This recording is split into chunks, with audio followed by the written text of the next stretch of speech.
बच्चों, आज हम आपके लिए लेकर आए हैं भारत माता के उस सपूत की कहानी जिसने अंग्रेजों के खिलाफ ऐलान जंग किया और आजाद हिंद फौज बनाकर अंग्रेजों के दांत खट्टे कर दिए।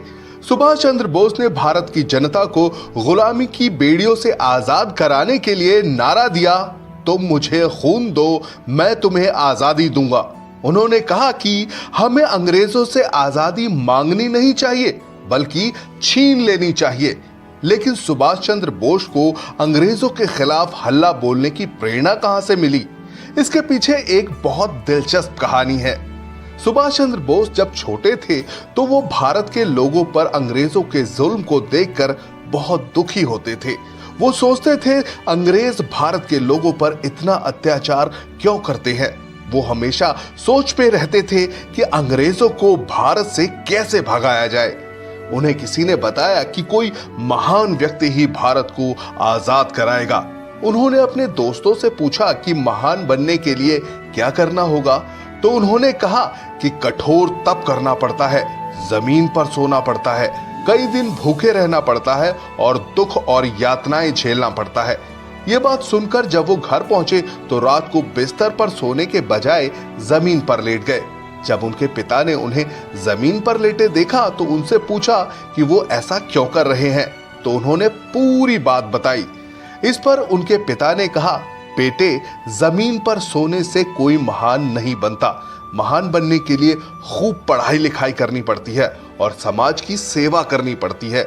हमें अंग्रेजों की तरह शिक्षित होना पड़ेगा, तभी हम अंग्रेजों का मुकाबला कर पाएंगे। ये बात नन्हे सुभाष चंद्र बोस के दिल में बैठ गई। इसके बाद उन्होंने दिन रात जमकर पढ़ाई लिखाई करना शुरू किया। उन्होंने अंग्रेजों की तरह सभी विषयों पर महारत हासिल करने का संकल्प लिया। इसका नतीजा यह हुआ कि जब वो बड़े हुए तो उन्होंने इंग्लैंड जाकर पढ़ाई की और अंग्रेजों की इंडियन सिविल सर्विसेज की सबसे कठिन परीक्षा को पास किया। ये परीक्षा पास करने के बाद कोई भी अंग्रेज अफसर बन जाता है। जब उन्हें अफसर बनने का मौका मिला तो उन्होंने अंग्रेजों की गुलामी की नौकरी करने से इनकार कर दिया और नौकरी को लात मारकर भारत चले आए। भारत आकर वो स्वतंत्रता सेनानी देशबंधु चित्तरंजन दास और रविंद्रनाथ टैगोर से प्रेरणा लेकर आजादी के संघर्ष में कूद पड़े। उन्होंने महात्मा गांधी से मुलाकात की और असहयोग आंदोलन में हिस्सा लिया। इसके बाद उन्होंने जवाहरलाल नेहरू के साथ मिलकर इंडिपेंडेंस लीग की शुरुआत की। बाद में गांधी जी से मतभेद होने की वजह से उन्होंने फॉरवर्ड ब्लॉक नामक पार्टी बनाई। एक बार अंग्रेजों ने सुभाष चंद्र बोस को नजरबंद कर लिया तो उन्होंने एक पठान मोहम्मद जियाउद्दीन का वेश धरकर अंग्रेजों को चकमा दिया और भाग निकले। इसके बाद उन्होंने जर्मनी में हिटलर से मुलाकात की और भारत को आजाद कराने की अपनी योजना बताई। बाद में उन्होंने आजाद हिंद फौज बनाकर अंग्रेजों पर हमला किया। वो कामयाब होकर भारत को आजाद करा पाते उससे पहले ही 18 अगस्त 1945 को ताइवान में एक हवाई दुर्घटना में सुभाष चंद्र बोस वीर गति को प्राप्त हुए। सुभाष चंद्र बोस वाकई भारत माता के सच्चे सपूत थे। उनके कुर्बानी हमें देश और देश की गरीब जनता की सेवा के लिए अपना सब कुछ न्योछावर करने की प्रेरणा देती है। भारत माता के ऐसे सपूत सुभाष चंद्र बोस को हमारा शत शत नमन।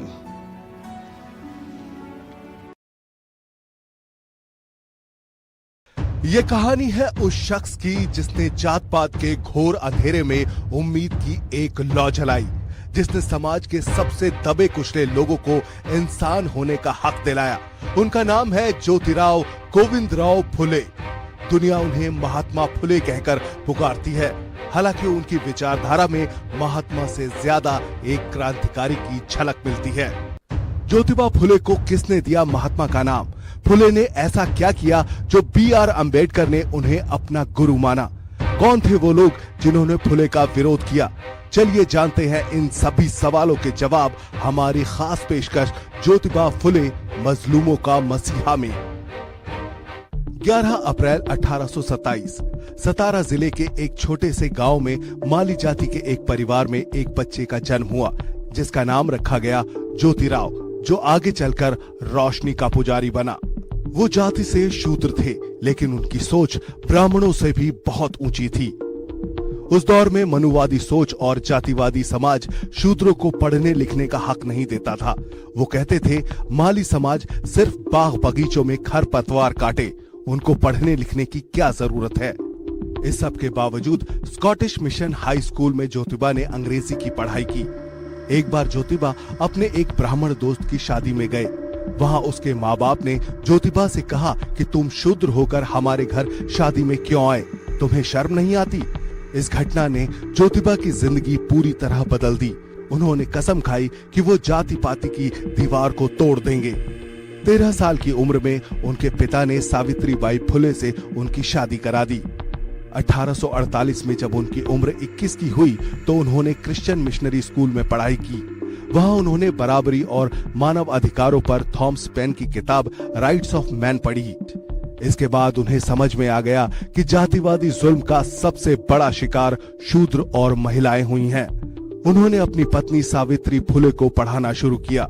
जब सावित्रीबाई फुले खेत में खाना लेकर आती थी तो वो वहीं बैठकर उन्हें पढ़ाया करते थे। अब इन दोनों ने मिलकर महिलाओं में शिक्षा की अलख जगाने का बीड़ा उठाया। पुणे के भिड़ेवाड़ा में दोनों ने मिलकर देश का पहला बालिका विद्यालय शुरू किया। ऊंची जाति के लोगों ने उनका विरोध किया, उन्हें गालियां दी, पत्थर फेंके, उनको घर से निकाल दिया। ज्योतिबा फुले और सावित्रीबाई फुले को एक मुस्लिम भाई उस्मान शेख और उनकी बहन फातिमा शेख ने अपने घर में शरण दी और स्कूल खुलवाया। अब शिक्षा के 4 सिपाही हो गए। उन्होंने मिलकर महार और मांग जैसी अछूत जाति के बच्चों के लिए स्कूल खोले। 1852 तक फुले के 3 स्कूलों में 273 छात्राएं पढ़ा करती थीं। महिला शिक्षा के साथ उन्होंने जातिवादी शोषण के खिलाफ भी आवाज उठाना शुरू किया। उस दौर में माना जाता था कि अगर किसी शूद्र की परछाई किसी ऊंची जाति के व्यक्ति पर पड़ जाती थी तो वो अपवित्र हो जाता था। दलितों के पैर के निशान जमीन पर न रह जाएं, इसलिए उन्हें अपने पीछे झाड़ू बांधकर चलना पड़ता था। उन्होंने जातीय भेदभाव खत्म करने के लिए अपने घर के कुएं को सभी के लिए खोल दिया। फुले ने धर्म के नाम पर फैलाए जा रहे झूठ का पर्दाफाश किया। उन्होंने कहा कि आर्यन असल में विदेश से आए थे, जिन्होंने भारत के मूल निवासियों को गुलाम बनाया। 1873 में उन्होंने सत्य शोधक समाज यानी सच की तलाश करने वाले समाज की स्थापना की, जहां ऊंच नीच का भेदभाव नहीं होता था। फुले ने दास्ता पर गुलामगिरी और किसानों पर होने वाले शोषण पर श्वेत कार्याचा आसूर जैसी कालजयी किताबें लिखी। 1882 में शिक्षा आयोग के सामने उन्होंने हर गांव में स्कूल खोलने का प्रस्ताव दिया और कहा कि हर हाथ में किताब होनी चाहिए और सबको इज्जत से जीने का अधिकार मिलना चाहिए। समाज को बदलने की उनकी सोच को देखते हुए 1888 में मुंबई में एक कार्यक्रम में समाज सेवी विट्ठल राव कृष्ण जी ने उन्हें महात्मा की उपाधि से नवाजा। इसी साल दुर्भाग्य से उन्हें पैरालिसिस अटैक हुआ और वो लकवाग्रस्त हो गए। 1890 में उन्होंने दुनिया को अलविदा कह दिया। वो तो चले गए, लेकिन उनका सत्य शोधक समाज का सपना आज भी जिंदा है। भारत माँ के ऐसे सपूत को हम कोटि कोटि नमन करते हैं। अगर आप भी ज्योतिबा की मशाल को आगे बढ़ाना चाहते हैं तो इस वीडियो को जरूर शेयर करें और कमेंट में लिखें जय महात्मा फुले, क्योंकि असमानता और जातिवाद के खिलाफ लड़ाई आज भी जारी है। जब अन्याय और भेदभाव समाज की जड़ों में घर कर जाए तब एक आवाज उठती है जो सदियों की चुप्पी को तोड़ देती है। ये कहानी है उस महान व्यक्तित्व की जिन्होंने न केवल भारत के संविधान का निर्माण किया बल्कि करोड़ों वंचितों को अधिकारों की रोशनी दी। ये कहानी है डॉक्टर भीमराव अंबेडकर की। लेकिन सबसे ज्यादा पढ़े लिखे होने के बावजूद B.R. अंबेडकर भारत के पहले प्रधानमंत्री क्यों नहीं बन पाए? गांधी के साथ उनके क्या मतभेद थे? गांधी को महात्मा क्यों नहीं बुलाते थे अंबेडकर? बाबा साहेब ने हिंदू धर्म क्यों छोड़ा और क्यों बौद्ध धर्म की दीक्षा ली? चलिए तलाशते हैं इन सभी सवालों के जवाब। देखिए हमारी खास पेशकश Baba Saheb Ambedkar, the ultimate liberator. 14 अप्रैल 1991 को मध्य प्रदेश के महू में जन्मे भीमराव अंबेडकर का जीवन संघर्ष, शिक्षा और सामाजिक न्याय का प्रतीक है। उन्होंने दिखाया कि कलम तलवार से भी अधिक शक्तिशाली हो सकती है। अंबेडकर का जन्म महार जाति में हुआ था, जिसे अछूत माना जाता था। बचपन में ही उन्होंने जातिगत भेदभाव और सामाजिक बहिष्कार का सामना किया। स्कूल में उन्हें अलग बिठाया जाता था। पानी पीने के लिए दूसरों की मदद लेनी पड़ती थी, लेकिन शिक्षा के प्रति उनकी लगन ने उन्हें इन बाधाओं से लड़ने की ताकत दी। उन्होंने बॉम्बे विश्वविद्यालय से ग्रेजुएशन की और फिर अमेरिका के कोलंबिया विश्वविद्यालय से अर्थशास्त्र में पीएचडी की। कोलंबिया में पढ़ाई के दौरान उन्होंने the problem of the rupee, its origin and solution नामक शोध पत्र लिखा, जो उनकी गहरी आर्थिक समझ को दर्शाता है। इसके बाद उन्होंने लंदन स्कूल ऑफ इकोनॉमिक्स में उच्च शिक्षा प्राप्त की और लॉ की डिग्री भी हासिल की। शिक्षा ने उन्हें विचारों की स्वतंत्रता दी और सामाजिक सुधार का हथियार बनाया। भारत लौटने के बाद अंबेडकर ने दलितों के अधिकारों के लिए संघर्ष शुरू किया। 1927 में उन्होंने महाड़ सत्याग्रह का नेतृत्व किया, जहां उन्होंने छुआछूत के खिलाफ लड़ाई लड़ी और दलितों को सार्वजनिक जल स्रोतों जैसे नदी और तालाब तक पहुंच का अधिकार दिलाने की मांग की। इस दौरान उन्होंने मनुस्मृति का दहन किया, जिसे वो जातिवाद का प्रतीक मानते थे। अंबेडकर और महात्मा गांधी के बीच दलितों के अधिकारों को लेकर तीखे मतभेद थे। अंबेडकर चाहते थे कि दलितों को अलग निर्वाचक मंडल मिले ताकि वे अपने नेताओं को चुन सके। गांधी जी इसका विरोध करते थे, क्योंकि उन्हें डर था इससे हिंदू समाज में और विभाजन हो जाएगा। 1932 में पूना पैक्ट के जरिए एक समझौता हुआ, जिसमें दलितों को आरक्षित सीटें दी गई, लेकिन अंबेडकर इसे दलितों के लिए एक मजबूरी भरा समझौता मानते थे, न कि पूर्ण विजय। 1947 में स्वतंत्रता के बाद डॉक्टर अंबेडकर को भारत के संविधान मसौदा समिति का अध्यक्ष बनाया गया। उन्होंने एक ऐसा संविधान तैयार किया जिसमें समानता, स्वतंत्रता, धर्मनिरपेक्षता और सामाजिक न्याय के सिद्धांतों को प्रमुखता दी गई। उन्होंने महिलाओं के अधिकारों, श्रमिकों के अधिकारों और पिछड़े वर्गों के लिए आरक्षण सुनिश्चित किया। उनका दृष्टिकोण आधुनिक, प्रगतिशील और न्यायपूर्ण भारत के निर्माण की नींव बना। आगे आने वाले सालों में अंबेडकर ने महसूस किया कि हिंदू धर्म में जाति व्यवस्था कभी दलितों को बराबरी का दर्जा नहीं दे सकती है। उन्होंने कहा कि मैं हिंदू के रूप में पैदा जरूर हुआ हूं, लेकिन हिंदू के रूप में मरूंगा नहीं। 14 अक्टूबर 1956 को नागपुर में उन्होंने बौद्ध धर्म को स्वीकार किया और लाखों अनुयायियों के साथ नई राह पर चले। बौद्ध धर्म ने उन्हें समानता और करुणा का संदेश दिया, जो उनके विचारों के अनुरूप था। इससे उन्होंने नई सामाजिक क्रांति की शुरुआत की, जिसे धम्म चक्र प्रवर्तन कहा गया। डॉक्टर भीमराव अंबेडकर का जीवन इस बात का प्रतीक है कि शिक्षा, साहस और दृढ़ निश्चय के साथ किसी भी सामाजिक अन्याय को चुनौती दी जा सकती है। वे आज भी करोड़ों लोगों के लिए प्रेरणा का स्रोत है। उनका सपना था एक ऐसा भारत बनाना जहां हर व्यक्ति को समान अवसर मिल सके, बिना किसी भेदभाव के। हम डॉक्टर भीमराव अंबेडकर को नमन करते हैं।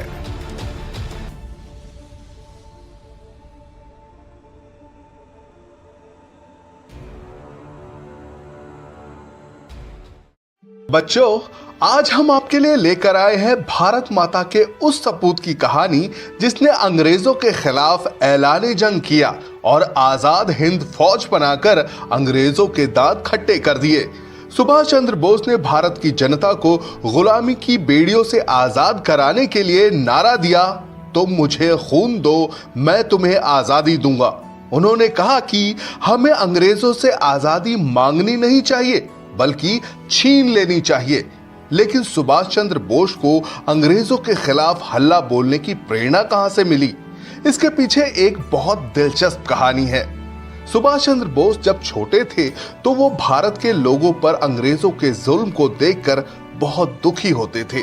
वो सोचते थे अंग्रेज भारत के लोगों पर इतना अत्याचार क्यों करते हैं। वो हमेशा सोच में रहते थे कि अंग्रेजों को भारत से कैसे भगाया जाए। उन्हें किसी ने बताया कि कोई महान व्यक्ति ही भारत को आजाद कराएगा। उन्होंने अपने दोस्तों से पूछा कि महान बनने के लिए क्या करना होगा, तो उन्होंने कहा कि कठोर तप करना पड़ता है, जमीन पर सोना पड़ता है, कई दिन भूखे रहना पड़ता है और दुख और यातनाएं झेलना पड़ता है। ये बात सुनकर जब वो घर पहुंचे तो रात को बिस्तर पर सोने के बजाय जमीन पर लेट गए। जब उनके पिता ने उन्हें जमीन पर लेटे देखा तो उनसे पूछा कि वो ऐसा क्यों कर रहे हैं, तो उन्होंने पूरी बात बताई। इस पर उनके पिता ने कहा, बेटे, जमीन पर सोने से कोई महान नहीं बनता। महान बनने के लिए खूब पढ़ाई लिखाई करनी पड़ती है और समाज की सेवा करनी पड़ती है।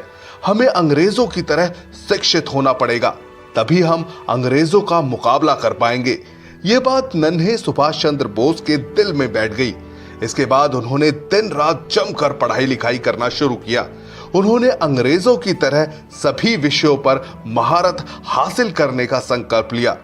इसका नतीजा यह हुआ कि जब वो बड़े हुए तो उन्होंने इंग्लैंड जाकर पढ़ाई की और अंग्रेजों की इंडियन सिविल सर्विसेज की सबसे कठिन परीक्षा को पास किया। ये परीक्षा पास करने के बाद कोई भी अंग्रेज अफसर बन जाता है। जब उन्हें अफसर बनने का मौका मिला तो उन्होंने अंग्रेजों की गुलामी की नौकरी करने से इनकार कर दिया और नौकरी को लात मारकर भारत चले आए। भारत आकर वो स्वतंत्रता सेनानी देशबंधु चित्तरंजन दास और रविंद्रनाथ टैगोर से प्रेरणा लेकर आजादी के संघर्ष में कूद पड़े। उन्होंने महात्मा गांधी से मुलाकात की और असहयोग आंदोलन में हिस्सा लिया।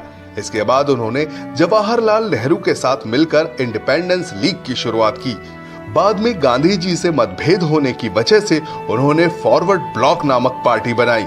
एक बार अंग्रेजों ने सुभाष चंद्र बोस को नजरबंद कर लिया तो उन्होंने एक पठान मोहम्मद जियाउद्दीन का वेश धरकर अंग्रेजों को चकमा दिया और भाग निकले। इसके बाद उन्होंने जर्मनी में हिटलर से मुलाकात की और भारत को आजाद कराने की अपनी योजना बताई। बाद में उन्होंने आजाद हिंद फौज बनाकर अंग्रेजों पर हमला किया।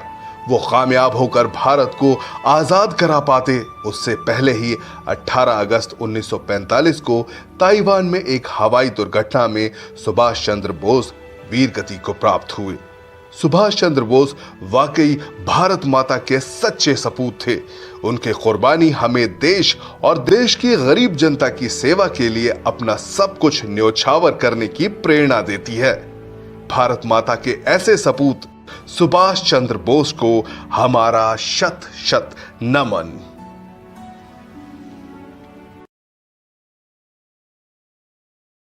ये कहानी है उस शख्स की जिसने जात पात के घोर अंधेरे में उम्मीद की एक लौ जलाई, जिसने समाज के सबसे दबे कुचले लोगों को इंसान होने का हक दिलाया। उनका नाम है ज्योतिराव गोविंदराव फुले। दुनिया उन्हें महात्मा फुले कहकर पुकारती है। हालांकि उनकी विचारधारा में महात्मा से ज्यादा एक क्रांतिकारी की झलक मिलती है। ज्योतिबा फुले को किसने दिया महात्मा का नाम? फुले ने ऐसा क्या किया जो B.R. अम्बेडकर ने उन्हें अपना गुरु माना? कौन थे वो लोग जिन्होंने फुले का विरोध किया? चलिए जानते हैं इन सभी सवालों के जवाब हमारी खास पेशकश ज्योतिबा फुले मजलूमों का मसीहा में। 11 अप्रैल 1827 सतारा जिले के एक छोटे से गांव में माली जाति के एक परिवार में एक बच्चे का जन्म हुआ, जिसका नाम रखा गया ज्योतिराव, जो आगे चलकर रोशनी का पुजारी बना। वो जाति से शूद्र थे, लेकिन उनकी सोच ब्राह्मणों से भी बहुत ऊंची थी। उस दौर में मनुवादी सोच और जातिवादी समाज शूद्रों को पढ़ने लिखने का हक नहीं देता था। वो कहते थे माली समाज सिर्फ बाग बगीचों में खरपतवार काटे, उनको पढ़ने लिखने की क्या जरूरत है। इस सब के बावजूद स्कॉटिश मिशन हाई स्कूल में ज्योतिबा ने अंग्रेजी की पढ़ाई की। एक बार ज्योतिबा अपने एक ब्राह्मण दोस्त की शादी में गए।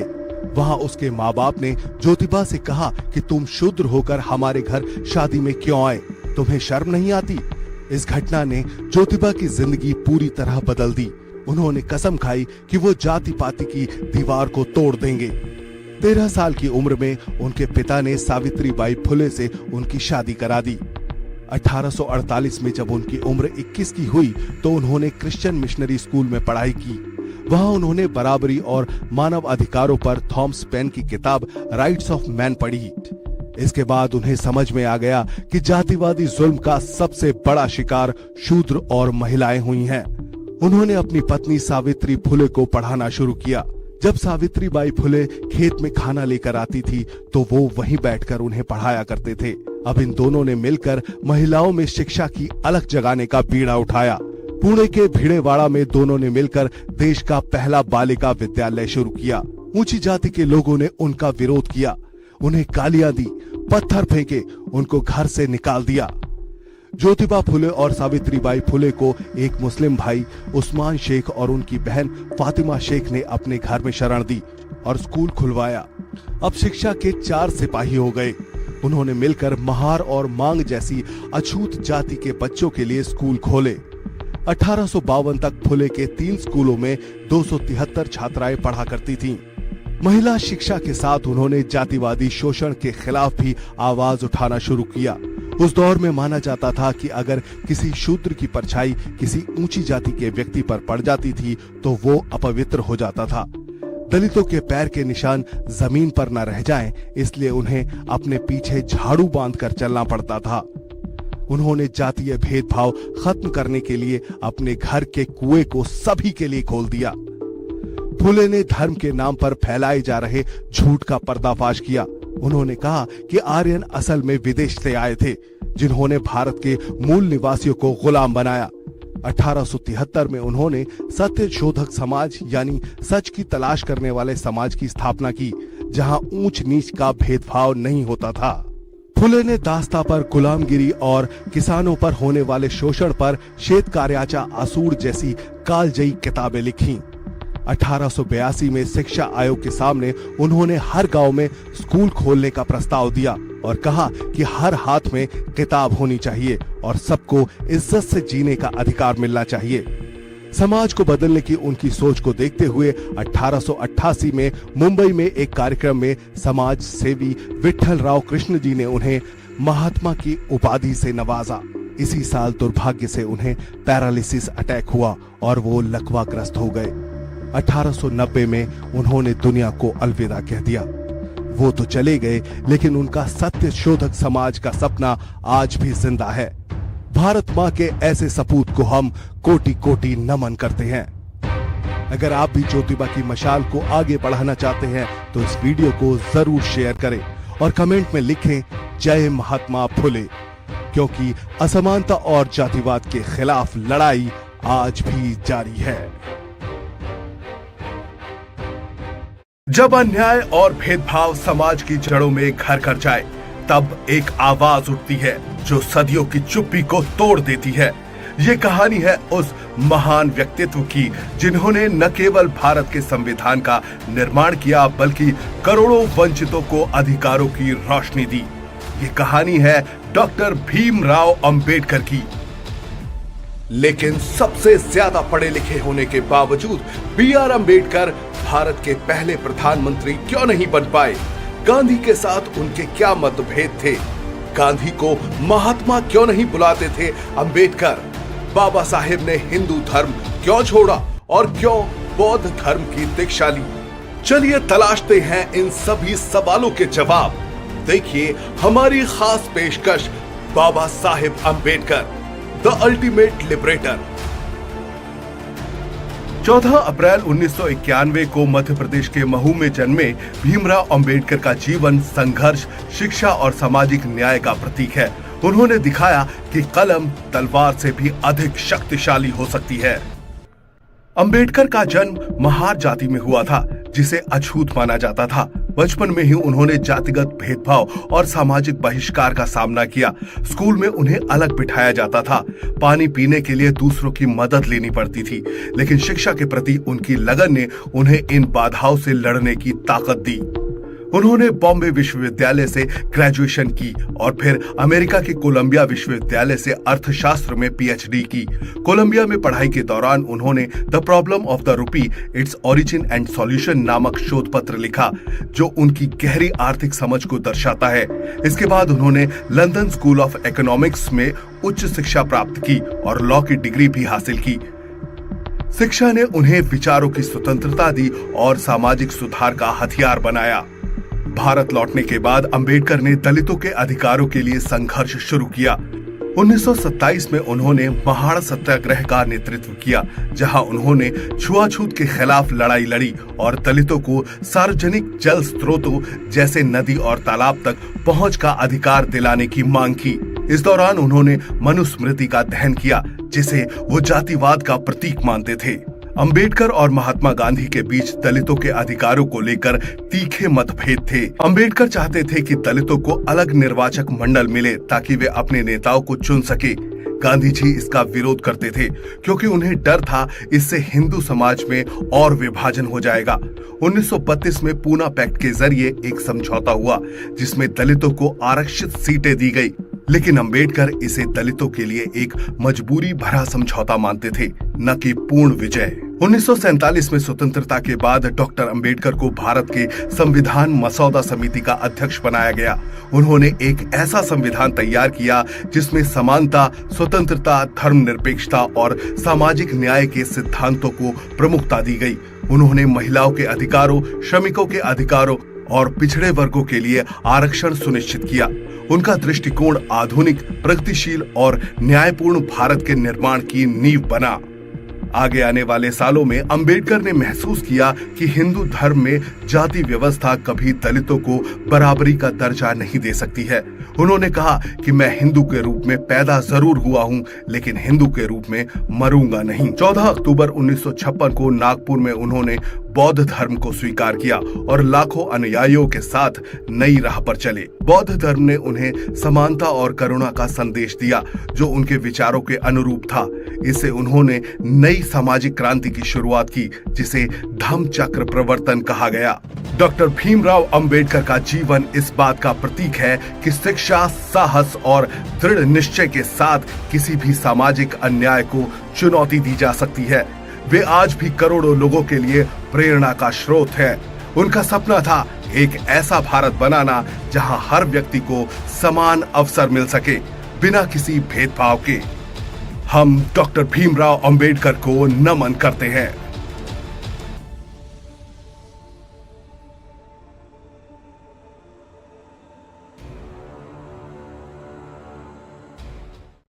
बच्चों, आज हम आपके लिए लेकर आए हैं भारत माता के उस सपूत की कहानी जिसने अंग्रेजों के खिलाफ ऐलान जंग किया और आजाद हिंद फौज बनाकर अंग्रेजों के दांत खट्टे कर दिए। सुभाष चंद्र बोस ने भारत की जनता को गुलामी की बेड़ियों से आजाद कराने के लिए नारा दिया, तुम मुझे खून दो, मैं तुम्हें आजादी दूंगा। उन्होंने कहा कि हमें अंग्रेजों से आजादी मांगनी नहीं चाहिए बल्कि छीन लेनी चाहिए। लेकिन सुभाष चंद्र बोस को अंग्रेजों के खिलाफ हल्ला बोलने की प्रेरणा कहां से मिली? इसके पीछे एक बहुत दिलचस्प कहानी है। सुभाष चंद्र बोस जब छोटे थे तो वो भारत के लोगों पर अंग्रेजों के जुल्म को देखकर बहुत दुखी होते थे। वो सोचते थे अंग्रेज भारत के लोगों पर इतना अत्याचार क्यों करते हैं। वो हमेशा सोच में रहते थे कि अंग्रेजों को भारत से कैसे भगाया जाए। उन्हें किसी ने बताया कि कोई महान व्यक्ति ही भारत को आजाद कराएगा। उन्होंने अपने दोस्तों से पूछा कि महान बनने के लिए क्या करना होगा, तो उन्होंने कहा कि कठोर तप करना पड़ता है, जमीन पर सोना पड़ता है, कई दिन भूखे रहना पड़ता है और दुख और यातनाएं झेलना पड़ता है। ये बात सुनकर जब वो घर पहुंचे तो रात को बिस्तर पर सोने के बजाय जमीन पर लेट गए। जब उनके पिता ने उन्हें जमीन पर लेटे देखा तो उनसे पूछा कि वो ऐसा क्यों कर रहे हैं, तो उन्होंने पूरी बात बताई। इस पर उनके पिता ने कहा, बेटे, जमीन पर सोने से कोई महान नहीं बनता। महान बनने के लिए खूब पढ़ाई लिखाई करनी पड़ती है और समाज की सेवा करनी पड़ती है। हमें अंग्रेजों की तरह शिक्षित होना पड़ेगा, तभी हम अंग्रेजों का मुकाबला कर पाएंगे। ये बात नन्हे सुभाष चंद्र बोस के दिल में बैठ गई। इसके बाद उन्होंने दिन रात जमकर पढ़ाई लिखाई करना शुरू किया। उन्होंने अंग्रेजों की तरह सभी विषयों पर महारत हासिल करने का संकल्प लिया। इसका नतीजा ये हुआ कि जब वो बड़े हुए तो उन्होंने इंग्लैंड जाकर पढ़ाई की और अंग्रेजों की इंडियन सिविल सर्विसेज की सबसे कठिन परीक्षा को पास किया। ये परीक्षा पास करने के बाद कोई भी अंग्रेज अफसर बन जाता है। जब उन्हें अफसर बनने का मौका मिला तो उन्होंने अंग्रेजों की गुलामी की नौकरी करने से इनकार कर दिया और नौकरी को लात मारकर भारत चले आए। भारत आकर वो स्वतंत्रता सेनानी देशबंधु चित्तरंजन दास और रविंद्रनाथ टैगोर से प्रेरणा लेकर आजादी के संघर्ष में कूद पड़े। उन्होंने महात्मा गांधी से मुलाकात की और असहयोग आंदोलन में हिस्सा लिया। इसके बाद उन्होंने जवाहरलाल नेहरू के साथ मिलकर इंडिपेंडेंस लीग की शुरुआत की। बाद में गांधी जी से मतभेद होने की वजह से उन्होंने फॉरवर्ड ब्लॉक नामक पार्टी बनाई। एक बार अंग्रेजों ने सुभाष चंद्र बोस को नजरबंद कर लिया तो उन्होंने एक पठान मोहम्मद जियाउद्दीन का वेश धरकर अंग्रेजों को चकमा दिया और भाग निकले। इसके बाद उन्होंने जर्मनी में हिटलर से मुलाकात की और भारत को आजाद कराने की अपनी योजना बताई। बाद में उन्होंने आजाद हिंद फौज बनाकर अंग्रेजों पर हमला किया। वो कामयाब होकर भारत को आजाद करा पाते उससे पहले ही 18 अगस्त 1945 को ताइवान में एक हवाई दुर्घटना में सुभाष चंद्र बोस वीरगति को प्राप्त हुए। सुभाष चंद्र बोस वाकई भारत माता के सच्चे सपूत थे। उनकी कुर्बानी हमें देश और देश की गरीब जनता की सेवा के लिए अपना सब कुछ न्योछावर करने की प्रेरणा देती है। भारत माता के ऐसे सपूत सुभाष चंद्र बोस को हमारा शत शत नमन।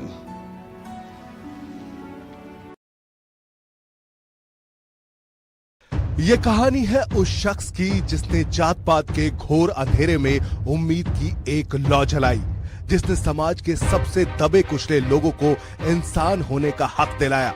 उनका नाम है ज्योतिराव गोविंदराव फुले।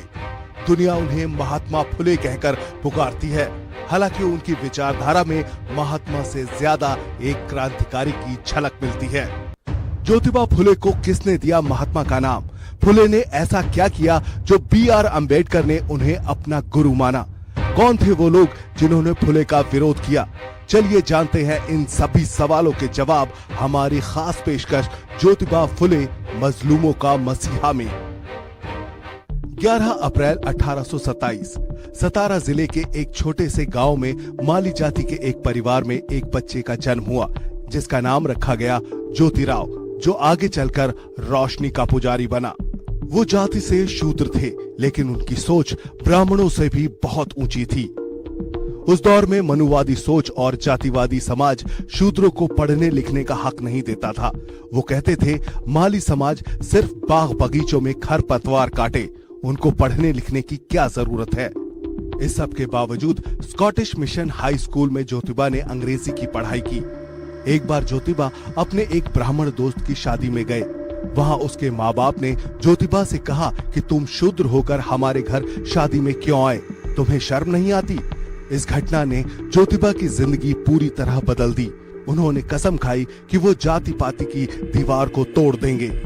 13 साल की उम्र में उनके पिता ने सावित्रीबाई फुले से उनकी शादी करा दी। 1848 में जब उनकी उम्र 21 की हुई तो उन्होंने क्रिश्चियन मिशनरी स्कूल में पढ़ाई की। वहां उन्होंने बराबरी और मानव अधिकारों पर थॉमस पेन की किताब राइट्स ऑफ मैन पढ़ी। इसके बाद उन्हें समझ में आ गया कि जातिवादी जुल्म का सबसे बड़ा शिकार शूद्र और महिलाएं हुई हैं। उन्होंने अपनी पत्नी सावित्री फुले को पढ़ाना शुरू किया। जब सावित्रीबाई फुले खेत में खाना लेकर आती थी तो वो वहीं बैठकर उन्हें पढ़ाया करते थे। अब इन दोनों ने मिलकर महिलाओं में शिक्षा की अलख जगाने का बीड़ा उठाया। पुणे के भिड़ेवाड़ा में दोनों ने मिलकर देश का पहला बालिका विद्यालय शुरू किया। ऊंची जाति के लोगों ने उनका विरोध किया, उन्हें गालियां दी, पत्थर फेंके, उनको घर से निकाल दिया। ज्योतिबा फुले और सावित्रीबाई फुले को एक मुस्लिम भाई उस्मान शेख और उनकी बहन फातिमा शेख ने अपने घर में शरण दी और स्कूल खुलवाया। अब शिक्षा के 4 सिपाही हो गए। उन्होंने मिलकर महार और मांग जैसी अछूत जाति के बच्चों के लिए स्कूल खोले। 1852 तक फुले के 3 स्कूलों में 273 छात्राएं पढ़ा करती थीं। महिला शिक्षा के साथ उन्होंने जातिवादी शोषण के खिलाफ भी आवाज उठाना शुरू किया। उस दौर में माना जाता था कि अगर किसी शूद्र की परछाई किसी ऊंची जाति के व्यक्ति पर पड़ जाती थी तो वो अपवित्र हो जाता था।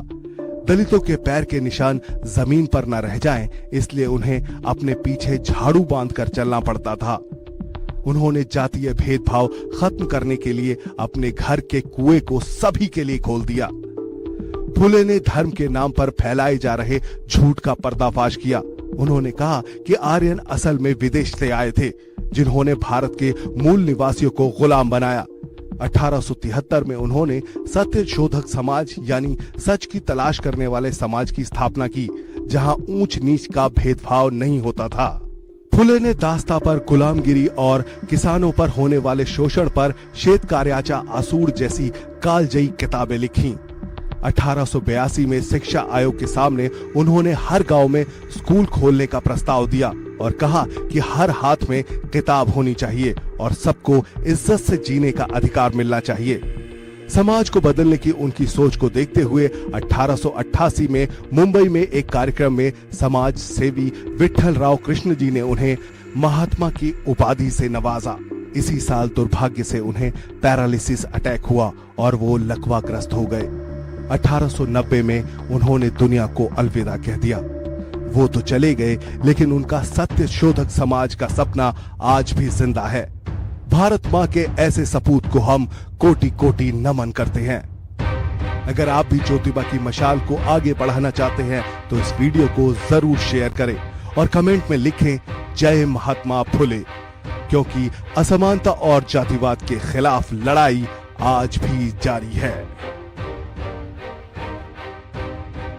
जब अन्याय और भेदभाव समाज की जड़ों में घर कर जाए, तब एक आवाज उठती है जो सदियों की चुप्पी को तोड़ देती है। ये कहानी है उस महान व्यक्तित्व की जिन्होंने न केवल भारत के संविधान का निर्माण किया, बल्कि करोड़ों वंचितों को अधिकारों की रोशनी दी। ये कहानी है डॉक्टर भीमराव अंबेडकर की। लेकिन सबसे ज्यादा पढ़े लिखे होने के बावजूद B.R. अंबेडकर भारत के पहले प्रधानमंत्री क्यों नहीं बन पाए? गांधी के साथ उनके क्या मतभेद थे? गांधी को महात्मा क्यों नहीं बुलाते थे अंबेडकर? बाबा साहेब ने हिंदू धर्म क्यों छोड़ा और क्यों बौद्ध धर्म की दीक्षा ली? चलिए तलाशते हैं इन सभी सवालों के जवाब। देखिए हमारी खास पेशकश, Baba Saheb Ambedkar, the ultimate liberator. 14 अप्रैल 1991 को मध्य प्रदेश के महू में जन्मे भीमराव अंबेडकर का जीवन संघर्ष, शिक्षा और सामाजिक न्याय का प्रतीक है। उन्होंने दिखाया कि कलम तलवार से भी अधिक शक्तिशाली हो सकती है। अंबेडकर का जन्म महार जाति में हुआ था, जिसे अछूत माना जाता था। बचपन में ही उन्होंने जातिगत भेदभाव और सामाजिक बहिष्कार का सामना किया। स्कूल में उन्हें अलग बिठाया जाता था। पानी पीने के लिए दूसरों की मदद लेनी पड़ती थी, लेकिन शिक्षा के प्रति उनकी लगन ने उन्हें इन बाधाओं से लड़ने की ताकत दी। उन्होंने बॉम्बे विश्वविद्यालय से ग्रेजुएशन की और फिर अमेरिका के कोलंबिया विश्वविद्यालय से अर्थशास्त्र में PhD की।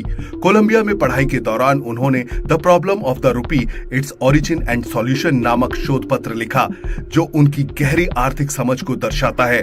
इसके बाद उन्होंने लंदन स्कूल ऑफ इकोनॉमिक्स में उच्च शिक्षा प्राप्त की और लॉ की डिग्री भी हासिल की। शिक्षा ने उन्हें विचारों की स्वतंत्रता दी और सामाजिक सुधार का हथियार बनाया। भारत लौटने के बाद अंबेडकर ने दलितों के अधिकारों के लिए संघर्ष शुरू किया। 1927 में उन्होंने महाड़ सत्याग्रह का नेतृत्व किया, जहां उन्होंने छुआछूत के खिलाफ लड़ाई लड़ी और दलितों को सार्वजनिक जल स्रोतों जैसे नदी और तालाब तक पहुंच का अधिकार दिलाने की मांग की। इस दौरान उन्होंने मनुस्मृति का दहन किया, जिसे वो जातिवाद का प्रतीक मानते थे। अंबेडकर और महात्मा गांधी के बीच दलितों के अधिकारों को लेकर तीखे मतभेद थे। अंबेडकर चाहते थे कि दलितों को अलग निर्वाचक मंडल मिले ताकि वे अपने नेताओं को चुन सके। गांधी जी इसका विरोध करते थे, क्योंकि उन्हें डर था इससे हिंदू समाज में और विभाजन हो जाएगा। 1932 में पूना पैक्ट के जरिए एक समझौता हुआ, जिसमें दलितों को आरक्षित सीटें दी गई, लेकिन अंबेडकर इसे दलितों के लिए एक मजबूरी भरा समझौता मानते थे, न कि पूर्ण विजय। 1947 में स्वतंत्रता के बाद डॉक्टर अंबेडकर को भारत के संविधान मसौदा समिति का अध्यक्ष बनाया गया। उन्होंने एक ऐसा संविधान तैयार किया जिसमें समानता, स्वतंत्रता, धर्मनिरपेक्षता और सामाजिक न्याय के सिद्धांतों को प्रमुखता दी गई। उन्होंने महिलाओं के अधिकारों, श्रमिकों के अधिकारों और पिछड़े वर्गों के लिए आरक्षण सुनिश्चित किया। उनका दृष्टिकोण आधुनिक, प्रगतिशील और न्यायपूर्ण भारत के निर्माण की नींव बना। आगे आने वाले सालों में अंबेडकर ने महसूस किया कि हिंदू धर्म में जाति व्यवस्था कभी दलितों को बराबरी का दर्जा नहीं दे सकती है। उन्होंने कहा कि मैं हिंदू के रूप में पैदा जरूर हुआ हूं, लेकिन हिंदू के रूप में मरूंगा नहीं। 14 अक्टूबर 1956 को नागपुर में उन्होंने बौद्ध धर्म को स्वीकार किया और लाखों अनुयायियों के साथ नई राह पर चले। बौद्ध धर्म ने उन्हें समानता और करुणा का संदेश दिया जो उनके विचारों के अनुरूप था। इससे उन्होंने नई सामाजिक क्रांति की शुरुआत की जिसे धम्म चक्र प्रवर्तन कहा गया। डॉक्टर भीमराव अंबेडकर का जीवन इस बात का प्रतीक है कि शिक्षा, साहस और दृढ़ निश्चय के साथ किसी भी सामाजिक अन्याय को चुनौती दी जा सकती है। वे आज भी करोड़ों लोगों के लिए प्रेरणा का स्रोत है। उनका सपना था एक ऐसा भारत बनाना जहां हर व्यक्ति को समान अवसर मिल सके बिना किसी भेदभाव के। हम डॉक्टर भीमराव अंबेडकर को नमन करते हैं।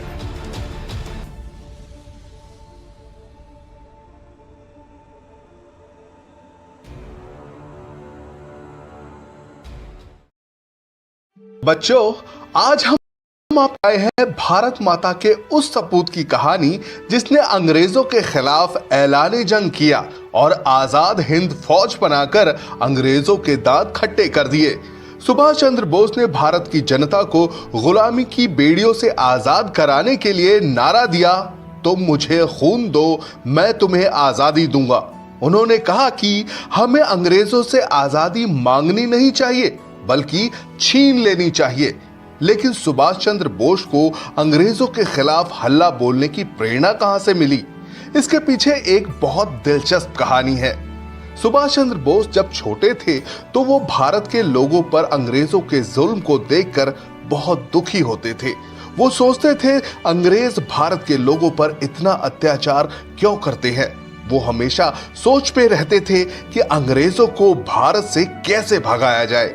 उन्हें किसी ने बताया कि कोई महान व्यक्ति ही भारत को आजाद कराएगा। उन्होंने अपने दोस्तों से पूछा कि महान बनने के लिए क्या करना होगा, तो उन्होंने कहा कि कठोर तप करना पड़ता है, जमीन पर सोना पड़ता है, कई दिन भूखे रहना पड़ता है और दुख और यातनाएं झेलना पड़ता है। ये बात सुनकर जब वो घर पहुंचे तो रात को बिस्तर पर सोने के बजाय जमीन पर लेट गए। जब उनके पिता ने उन्हें जमीन पर लेटे देखा तो उनसे पूछा कि वो ऐसा क्यों कर रहे हैं, तो उन्होंने पूरी बात बताई। इस पर उनके पिता ने कहा, बेटे, जमीन पर सोने से कोई महान नहीं बनता। महान बनने के लिए खूब पढ़ाई लिखाई करनी पड़ती है और समाज की सेवा करनी पड़ती है। हमें अंग्रेजों की तरह शिक्षित होना पड़ेगा, तभी हम अंग्रेजों का मुकाबला कर पाएंगे। ये बात नन्हे सुभाष चंद्र बोस के दिल में बैठ गई। इसके बाद उन्होंने दिन रात जमकर पढ़ाई लिखाई करना शुरू किया। उन्होंने अंग्रेजों की तरह सभी विषयों पर महारत हासिल करने का संकल्प लिया। इसका नतीजा ये हुआ कि जब वो बड़े हुए तो उन्होंने इंग्लैंड जाकर पढ़ाई की और अंग्रेजों की इंडियन सिविल सर्विसेज की सबसे कठिन परीक्षा को पास किया। ये परीक्षा पास करने के बाद कोई भी अंग्रेज अफसर बन जाता है। जब उन्हें अफसर बनने का मौका मिला तो उन्होंने अंग्रेजों की गुलामी की नौकरी करने से इनकार कर दिया और नौकरी को लात मारकर भारत चले आए। भारत आकर वो स्वतंत्रता सेनानी देशबंधु चित्तरंजन दास और रविंद्रनाथ टैगोर से प्रेरणा लेकर आजादी के संघर्ष में कूद पड़े। उन्होंने महात्मा गांधी से मुलाकात की और असहयोग आंदोलन में हिस्सा लिया। इसके बाद उन्होंने जवाहरलाल नेहरू के साथ मिलकर इंडिपेंडेंस लीग की शुरुआत की। बाद में गांधी जी से मतभेद होने की वजह से उन्होंने फॉरवर्ड ब्लॉक नामक पार्टी बनाई। एक बार अंग्रेजों ने सुभाष चंद्र बोस को नजरबंद कर लिया तो उन्होंने एक पठान मोहम्मद जियाउद्दीन का वेश धरकर अंग्रेजों को चकमा दिया और भाग निकले। इसके बाद उन्होंने जर्मनी में हिटलर से मुलाकात की और भारत को आजाद कराने की अपनी योजना बताई। बाद में उन्होंने आजाद हिंद फौज बनाकर अंग्रेजों पर हमला किया। वो कामयाब होकर भारत को आजाद करा पाते उससे पहले ही 18 अगस्त 1945 को ताइवान में एक हवाई दुर्घटना में सुभाष चंद्र बोस वीर गति को प्राप्त हुए। सुभाष चंद्र बोस वाकई भारत माता के सच्चे सपूत थे।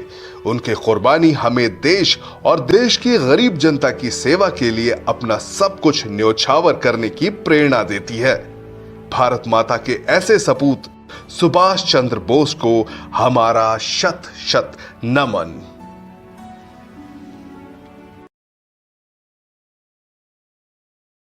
ये कहानी है उस शख्स की जिसने जात पात के घोर अंधेरे में उम्मीद की एक लौ जलाई।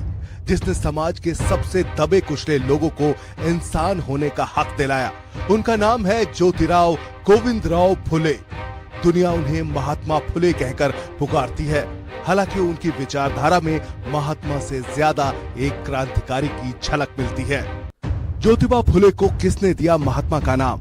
फुले ने ऐसा क्या किया जो B.R. अम्बेडकर ने उन्हें अपना गुरु माना? कौन थे वो लोग जिन्होंने फुले का विरोध किया? चलिए जानते हैं इन सभी सवालों के जवाब हमारी खास पेशकश ज्योतिबा फुले मजलूमों का मसीहा में। 11 अप्रैल 1827 सतारा जिले के एक छोटे से गांव में माली जाति के एक परिवार में एक बच्चे का जन्म हुआ, जिसका नाम रखा गया ज्योतिराव, जो आगे चलकर रोशनी का पुजारी बना। वो जाति से शूद्र थे, लेकिन उनकी सोच ब्राह्मणों से भी बहुत ऊंची थी। उस दौर में मनुवादी सोच और जातिवादी समाज शूद्रों को पढ़ने लिखने का हक नहीं देता था। वो कहते थे माली समाज सिर्फ बाग बगीचों में खरपतवार काटे, उनको पढ़ने लिखने की क्या जरूरत है। इस सब के बावजूद स्कॉटिश मिशन हाई स्कूल में ज्योतिबा ने अंग्रेजी की पढ़ाई की। एक बार ज्योतिबा अपने एक ब्राह्मण दोस्त की शादी में गए। वहां उसके माँ बाप ने ज्योतिबा से कहा कि तुम शूद्र होकर हमारे घर शादी में क्यों आए, तुम्हें शर्म नहीं आती? इस घटना ने ज्योतिबा की जिंदगी पूरी तरह बदल दी। उन्होंने कसम खाई कि वो जाति पाति की दीवार को तोड़ देंगे। 13 साल की उम्र में उनके पिता ने सावित्रीबाई फुले से उनकी शादी करा दी। 1848 में जब उनकी उम्र 21 की हुई तो उन्होंने क्रिश्चियन मिशनरी स्कूल में पढ़ाई की। वहां उन्होंने बराबरी और मानव अधिकारों पर थॉमस पेन की किताब राइट्स ऑफ मैन पढ़ी। इसके बाद उन्हें समझ में आ गया कि जातिवादी जुल्म का सबसे बड़ा शिकार शूद्र और महिलाएं हुई हैं। उन्होंने अपनी पत्नी सावित्री फुले को पढ़ाना शुरू किया। जब सावित्रीबाई फुले खेत में खाना लेकर आती थी तो वो वहीं बैठकर उन्हें पढ़ाया करते थे। अब इन दोनों ने मिलकर महिलाओं में शिक्षा की अलख जगाने का बीड़ा उठाया। पुणे के भिड़ेवाड़ा में दोनों ने मिलकर देश का पहला बालिका विद्यालय शुरू किया। ऊंची जाति के लोगों ने उनका विरोध किया, उन्हें गालियां दी, पत्थर फेंके, उनको घर से निकाल दिया। ज्योतिबा फुले और सावित्रीबाई फुले को एक मुस्लिम भाई उस्मान शेख और उनकी बहन फातिमा शेख ने अपने घर में शरण दी और स्कूल खुलवाया। अब शिक्षा के 4 सिपाही हो गए। उन्होंने मिलकर महार और मांग जैसी अछूत जाति के बच्चों के लिए स्कूल खोले। 1852 तक फुले के 3 स्कूलों में 273 छात्राएं पढ़ा करती थीं। महिला शिक्षा के साथ उन्होंने जातिवादी शोषण के खिलाफ भी आवाज उठाना शुरू किया। उस दौर में माना जाता था कि अगर किसी शूद्र की परछाई किसी ऊंची जाति के व्यक्ति पर पड़ जाती थी तो वो अपवित्र हो जाता था। दलितों के पैर के निशान जमीन पर न रह जाएं, इसलिए उन्हें अपने पीछे झाड़ू बांधकर चलना पड़ता था। उन्होंने जातीय भेदभाव खत्म करने के लिए अपने घर के कुएं को सभी के लिए खोल दिया। फुले ने धर्म के नाम पर फैलाए जा रहे झूठ का पर्दाफाश किया। उन्होंने कहा कि आर्यन असल में विदेश से आए थे, जिन्होंने भारत के मूल निवासियों को गुलाम बनाया। 1873 में उन्होंने सत्य शोधक समाज यानी सच की तलाश करने वाले समाज की स्थापना की, जहां ऊंच नीच का भेदभाव नहीं होता था। फुले ने दास्ता पर गुलामगिरी और किसानों पर होने वाले शोषण पर श्वेत कार्याचा आसूड़ जैसी कालजयी किताबें लिखी। 1882 में शिक्षा आयोग के सामने उन्होंने हर गांव में स्कूल खोलने का प्रस्ताव दिया और कहा कि हर हाथ में किताब होनी चाहिए और सबको इज्जत से जीने का अधिकार मिलना चाहिए। समाज को बदलने की उनकी सोच को देखते हुए 1888 में मुंबई में एक कार्यक्रम में समाज सेवी विट्ठल राव कृष्ण जी ने उन्हें महात्मा की उपाधि से नवाजा। इसी साल दुर्भाग्य से उन्हें पैरालिसिस अटैक हुआ और वो लकवाग्रस्त हो गए। 1890 में उन्होंने दुनिया को अलविदा कह दिया। वो तो चले गए, लेकिन उनका सत्य शोधक समाज का सपना आज भी जिंदा है। भारत माँ के ऐसे सपूत को हम कोटि कोटि नमन करते हैं। अगर आप भी ज्योतिबा की मशाल को आगे बढ़ाना चाहते हैं तो इस वीडियो को जरूर शेयर करें और कमेंट में लिखें जय महात्मा फुले, क्योंकि असमानता और जातिवाद के खिलाफ लड़ाई आज भी जारी है। जब अन्याय और भेदभाव समाज की जड़ों में घर कर जाए, तब एक आवाज उठती है जो सदियों की चुप्पी को तोड़ देती है।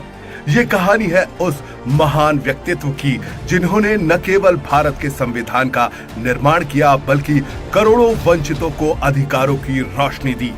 ये कहानी है डॉक्टर भीमराव अंबेडकर की। लेकिन सबसे ज्यादा पढ़े लिखे होने के बावजूद B.R. अंबेडकर भारत के पहले प्रधानमंत्री क्यों नहीं बन पाए? गांधी के साथ उनके क्या मतभेद थे? गांधी को महात्मा क्यों नहीं बुलाते थे अंबेडकर? बाबा साहेब ने हिंदू धर्म क्यों छोड़ा और क्यों बौद्ध धर्म की दीक्षा ली? चलिए तलाशते हैं इन सभी सवालों के जवाब। देखिए हमारी खास पेशकश Baba Saheb Ambedkar, the ultimate liberator. 14 अप्रैल 1991 को मध्य प्रदेश के महू में जन्मे भीमराव अंबेडकर का जीवन संघर्ष, शिक्षा और सामाजिक न्याय का प्रतीक है। उन्होंने दिखाया कि कलम तलवार से भी अधिक शक्तिशाली हो सकती है। अंबेडकर का जन्म महार जाति में हुआ था, जिसे अछूत माना जाता था। बचपन में ही उन्होंने जातिगत भेदभाव और सामाजिक बहिष्कार का सामना किया। स्कूल में उन्हें अलग बिठाया जाता था। पानी पीने के लिए दूसरों की मदद लेनी पड़ती थी, लेकिन शिक्षा के प्रति उनकी लगन ने उन्हें इन बाधाओं से लड़ने की ताकत दी। उन्होंने बॉम्बे विश्वविद्यालय से ग्रेजुएशन की और फिर अमेरिका के कोलंबिया विश्वविद्यालय से अर्थशास्त्र में PhD की। कोलंबिया में पढ़ाई के दौरान उन्होंने the problem of the rupee, its origin and solution नामक शोध पत्र लिखा, जो उनकी गहरी आर्थिक समझ को दर्शाता है। इसके बाद उन्होंने लंदन स्कूल ऑफ इकोनॉमिक्स में उच्च शिक्षा प्राप्त की और लॉ की डिग्री भी हासिल की। शिक्षा ने उन्हें विचारों की स्वतंत्रता दी और सामाजिक सुधार का हथियार बनाया। भारत लौटने के बाद अंबेडकर ने दलितों के अधिकारों के लिए संघर्ष शुरू किया।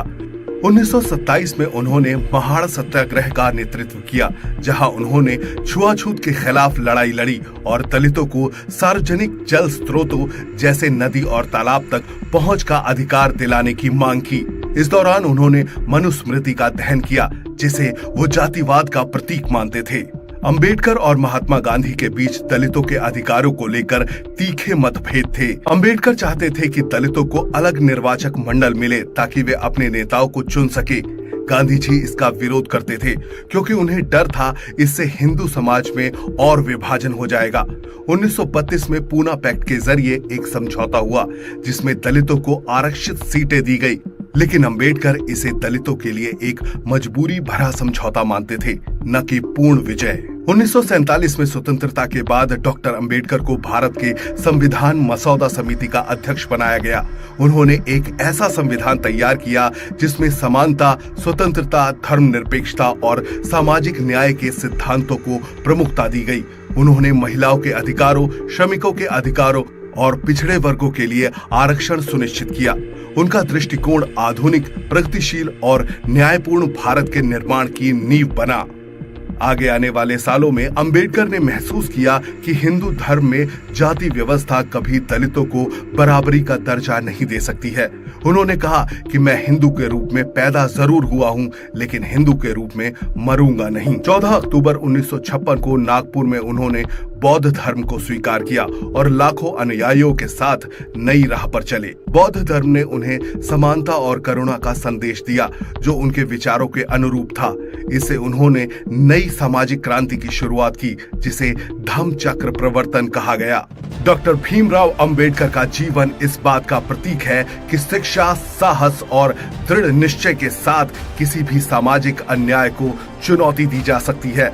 वे आज भी करोड़ों लोगों के लिए प्रेरणा का स्रोत है। उनका सपना था एक ऐसा भारत बनाना जहां हर व्यक्ति को समान अवसर मिल सके, बिना किसी भेदभाव के।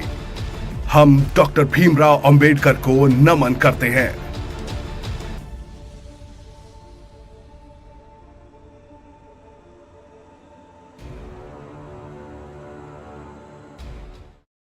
बच्चों, आज हम आपके लिए लेकर आए हैं भारत माता के उस सपूत की कहानी जिसने अंग्रेजों के खिलाफ ऐलान जंग किया और आजाद हिंद फौज बनाकर अंग्रेजों के दांत खट्टे कर दिए।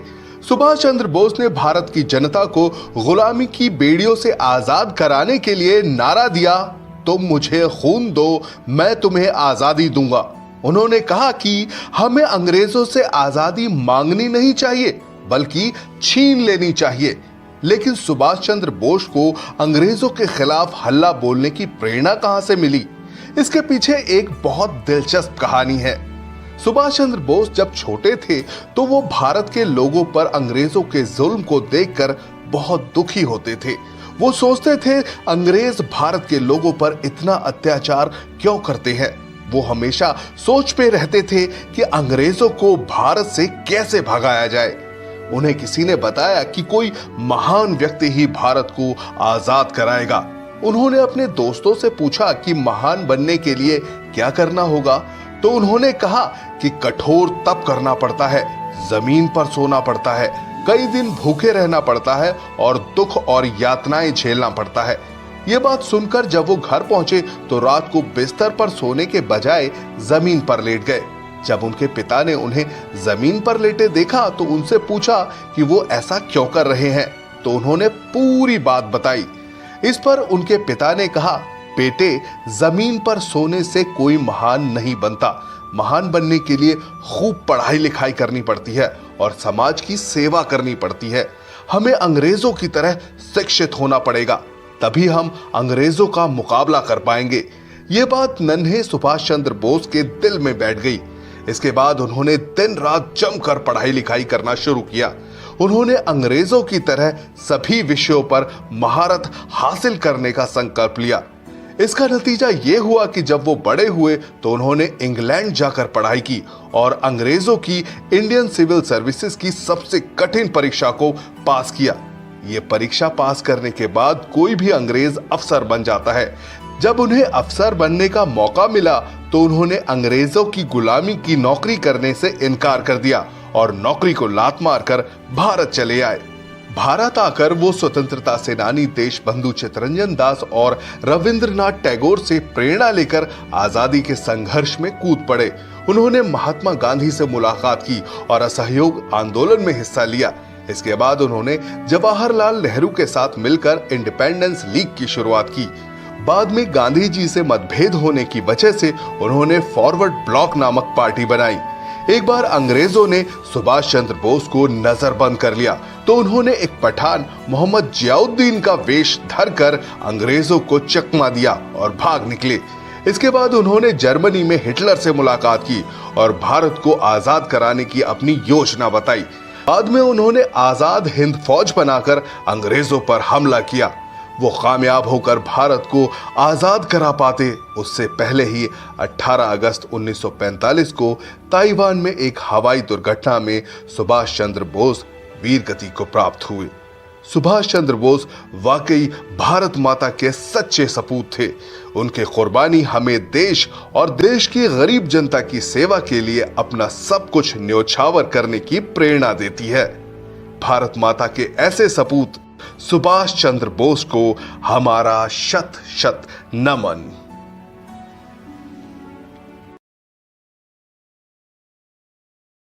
ये कहानी है उस शख्स की जिसने जात पात के घोर अंधेरे में उम्मीद की एक लौ जलाई, जिसने समाज के सबसे दबे कुचले लोगों को इंसान होने का हक दिलाया। उनका नाम है ज्योतिराव गोविंदराव फुले। दुनिया उन्हें महात्मा फुले कहकर पुकारती है, हालांकि उनकी विचारधारा में महात्मा से ज्यादा एक क्रांतिकारी की झलक मिलती है। ज्योतिबा फुले को किसने दिया महात्मा का नाम? फुले ने ऐसा क्या किया जो बी.आर. अंबेडकर ने उन्हें अपना गुरु माना?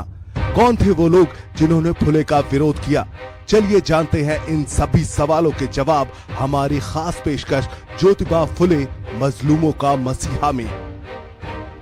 11 अप्रैल 1827 सतारा जिले के एक छोटे से गांव में माली जाति के एक परिवार में एक बच्चे का जन्म हुआ, जिसका नाम रखा गया ज्योतिराव, जो आगे चलकर रोशनी का पुजारी बना। वो जाति से शूद्र थे, लेकिन उनकी सोच ब्राह्मणों से भी बहुत ऊंची थी।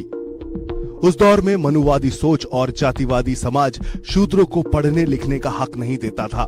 वो कहते थे माली समाज सिर्फ बाग बगीचों में खरपतवार काटे, उनको पढ़ने लिखने की क्या जरूरत है। इस सब के बावजूद स्कॉटिश मिशन हाई स्कूल में ज्योतिबा ने अंग्रेजी की पढ़ाई की।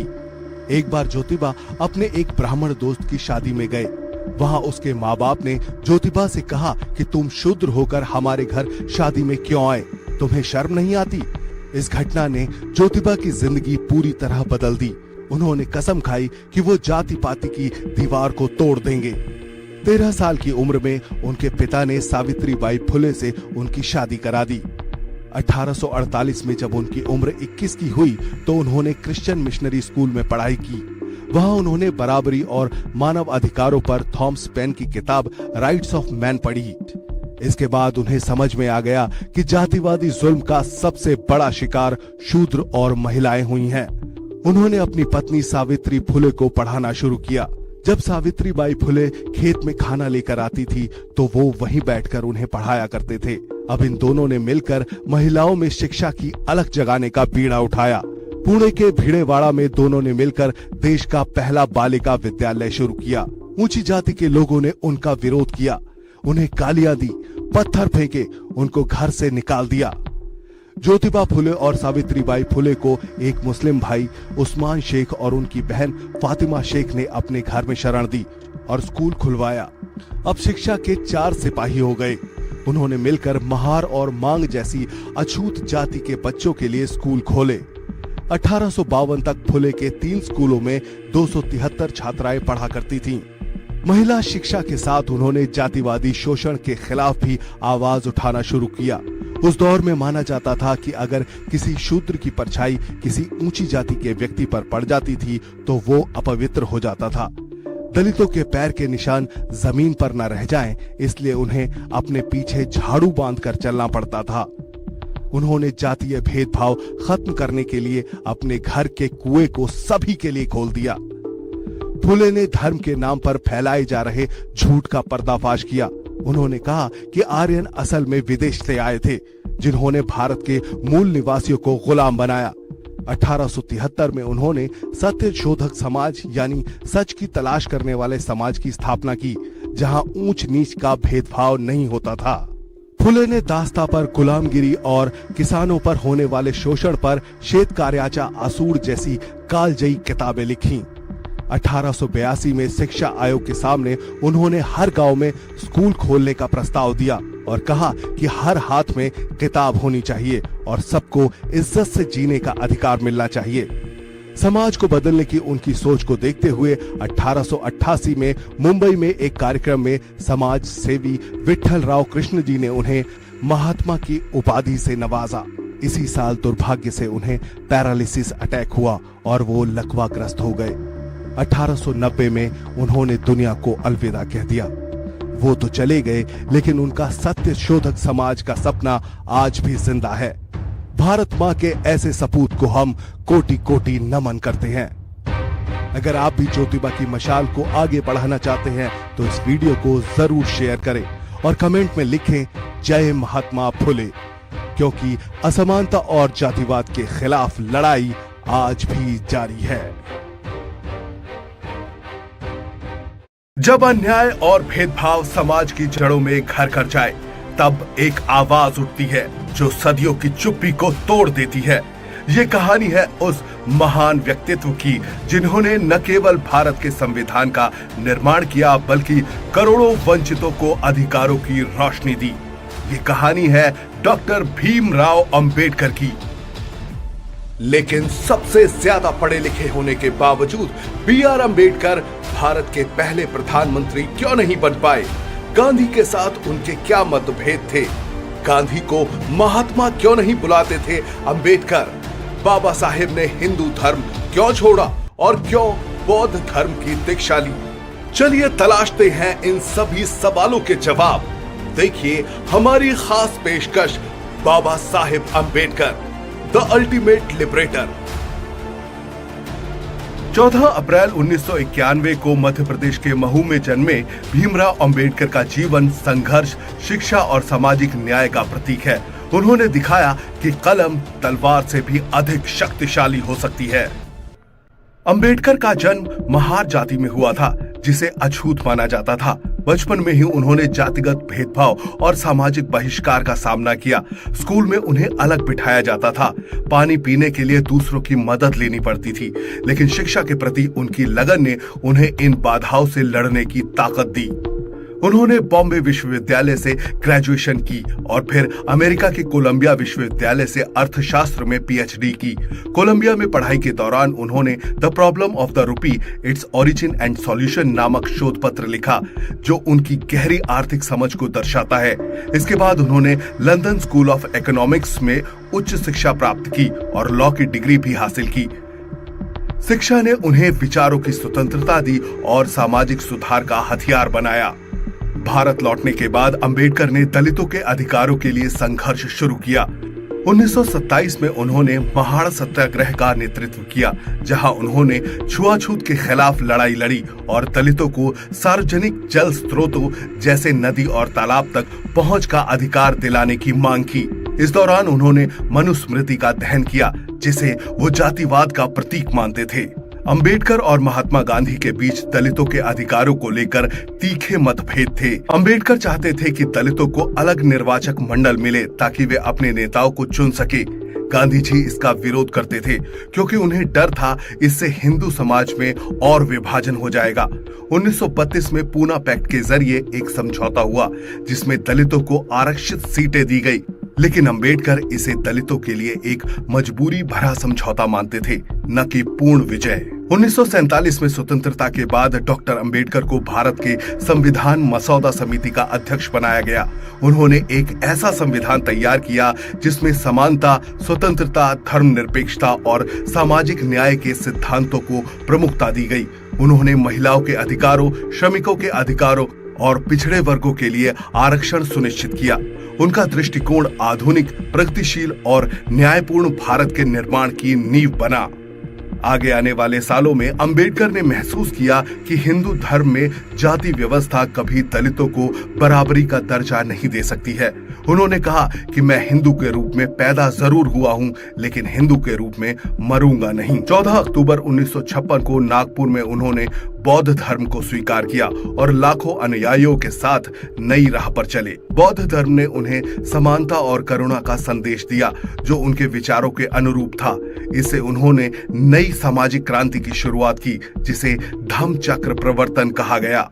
डॉक्टर भीमराव अंबेडकर का जीवन इस बात का प्रतीक है कि शिक्षा, साहस और दृढ़ निश्चय के साथ किसी भी सामाजिक अन्याय को चुनौती दी जा सकती है। वे आज भी करोड़ों लोगों के लिए प्रेरणा का स्रोत है। उनका सपना था एक ऐसा भारत बनाना जहां हर व्यक्ति को समान अवसर मिल सके, बिना किसी भेदभाव के। हम डॉक्टर भीमराव अंबेडकर को नमन करते हैं।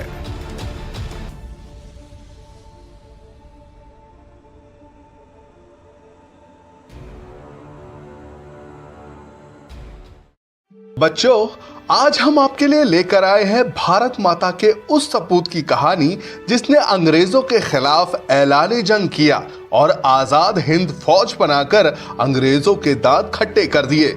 सुभाष चंद्र बोस ने भारत की जनता को गुलामी की बेड़ियों से आजाद कराने के लिए नारा दिया, तुम मुझे खून दो, मैं तुम्हें आजादी दूंगा। उन्होंने कहा कि हमें अंग्रेजों से आजादी मांगनी नहीं चाहिए, बल्कि छीन लेनी चाहिए। लेकिन सुभाष चंद्र बोस को अंग्रेजों के खिलाफ हल्ला बोलने की प्रेरणा कहां से मिली? इसके पीछे एक बहुत दिलचस्प कहानी है। सुभाष चंद्र बोस जब छोटे थे तो वो भारत के लोगों पर अंग्रेजों के जुल्म को देखकर बहुत दुखी होते थे। वो सोचते थे अंग्रेज भारत के लोगों पर इतना अत्याचार क्यों करते हैं। वो हमेशा सोच पे रहते थे कि अंग्रेजों को भारत से कैसे भगाया जाए।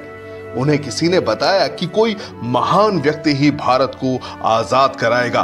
उन्होंने अपने दोस्तों से पूछा कि महान बनने के लिए क्या करना होगा, तो उन्होंने कहा कि कठोर तप करना पड़ता है, जमीन पर सोना पड़ता है, कई दिन भूखे रहना पड़ता है और दुख और यातनाएं झेलना पड़ता है।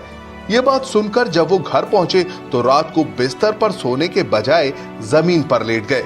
जब उनके पिता ने उन्हें जमीन पर लेटे देखा तो उनसे पूछा कि वो ऐसा क्यों कर रहे हैं, तो उन्होंने पूरी बात बताई। इस पर उनके पिता ने कहा, बेटे, जमीन पर सोने से कोई महान नहीं बनता। महान बनने के लिए खूब पढ़ाई लिखाई करनी पड़ती है और समाज की सेवा करनी पड़ती है। हमें अंग्रेजों की तरह शिक्षित होना पड़ेगा, तभी हम अंग्रेजों का मुकाबला कर पाएंगे। ये बात नन्हे सुभाष चंद्र बोस के दिल में बैठ गई। इसके बाद उन्होंने दिन रात जमकर पढ़ाई लिखाई करना शुरू किया। उन्होंने अंग्रेजों की तरह सभी विषयों पर महारत हासिल करने का संकल्प लिया। इसका नतीजा यह हुआ कि जब वो बड़े हुए तो उन्होंने इंग्लैंड जाकर पढ़ाई की और अंग्रेजों की इंडियन सिविल सर्विसेज की सबसे कठिन परीक्षा को पास किया। ये परीक्षा पास करने के बाद कोई भी अंग्रेज अफसर बन जाता है। जब उन्हें अफसर बनने का मौका मिला तो उन्होंने अंग्रेजों की गुलामी की नौकरी करने से इनकार कर दिया और नौकरी को लात मारकर भारत चले आए। भारत आकर वो स्वतंत्रता सेनानी देशबंधु चित्तरंजन दास और रविंद्रनाथ टैगोर से प्रेरणा लेकर आजादी के संघर्ष में कूद पड़े। उन्होंने महात्मा गांधी से मुलाकात की और असहयोग आंदोलन में हिस्सा लिया। इसके बाद उन्होंने जवाहरलाल नेहरू के साथ मिलकर इंडिपेंडेंस लीग की शुरुआत की। बाद में गांधी जी से मतभेद होने की वजह से उन्होंने फॉरवर्ड ब्लॉक नामक पार्टी बनाई। एक बार अंग्रेजों ने सुभाष चंद्र बोस को नजरबंद कर लिया तो उन्होंने एक पठान मोहम्मद जियाउद्दीन का वेश धरकर अंग्रेजों को चकमा दिया और भाग निकले। इसके बाद उन्होंने जर्मनी में हिटलर से मुलाकात की और भारत को आजाद कराने की अपनी योजना बताई। बाद में उन्होंने आजाद हिंद फौज बनाकर अंग्रेजों पर हमला किया। वो कामयाब होकर भारत को आजाद करा पाते उससे पहले ही 18 अगस्त 1945 को ताइवान में एक हवाई दुर्घटना में सुभाष चंद्र बोस वीर गति को प्राप्त हुए। सुभाष चंद्र बोस वाकई भारत माता के सच्चे सपूत थे। उनके कुर्बानी हमें देश और देश की गरीब जनता की सेवा के लिए अपना सब कुछ न्योछावर करने की प्रेरणा देती है। भारत माता के ऐसे सपूत सुभाष चंद्र बोस को हमारा शत शत नमन।